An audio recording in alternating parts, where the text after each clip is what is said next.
Leighton's love of music is well known, and he often hosted wonderful concerts in his own studio, featuring contemporary musicians such as Hungarian violinist Joseph Joachim, pianist Charles Halle, after which the Halle Orchestra in Manchester is named, and Clara Schumann, and cellist Alfredo Piatti, after which the Piatti Quartet is named. He himself sang and had a really fine tenor voice. When he was bored in Rome, he wrote to his mother, "Music, how I yearn for music. Music that humanises the soul, that calls forth all that is refined and elevated, and glowing and impassioned in one's breast, and without which the very lake of one's heart stagnates and is congealed. I express myself extravagantly, but my words flow from my heart." I'll drink to that. Our next feature is going to be from Leighton House musicians in residence, the Alkyona Quartet, of which I am a member, so you'll be seeing quite a lot of me in this section. We have been the musicians in residence at Leighton House since the beginning of 2020, but obviously for now, we're playing to you from our living rooms.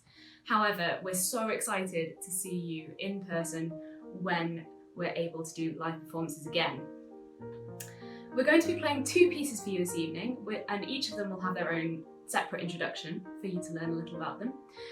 The first is going to be one of the pieces which is closest to my heart, actually, Janacek's Intimate Letters, the first movement. We're actually bringing out an album with this piece on it over the next couple of weeks, 26th of June. So all put it in your diaries and just follow the link below to see what we've been up to and to have a listen. So Emma, over to Emma. I dream about you, and I know that you are the unattainable sky. This is an extract from one of Janacek's letters to Kamila Stofslova, his love and his muse for the last 11 years of his life. Kamila was a married woman with children, but that didn't prevent Janacek from falling madly in love with her when they met in 1917. However, for obvious reasons, they couldn't be together, and so the majority of their affair was conducted on pen and paper. The second movement, which you're about to hear, depicts them taking a stroll in the Bath town of Luhakowice during the first magical week of their meeting. I'd like to leave you with a little quote from one of his letters to Camilla. You know, we dream about paradise, about heaven, and we never get to it. So I dream about you, and I know that you are the unattainable sky. You are entire to my soul, and it's enough for me to want you always.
Our next composer is Dame Elizabeth Maconchy, and the quartet is so glad that we discovered her music. She was writing in the 20th century.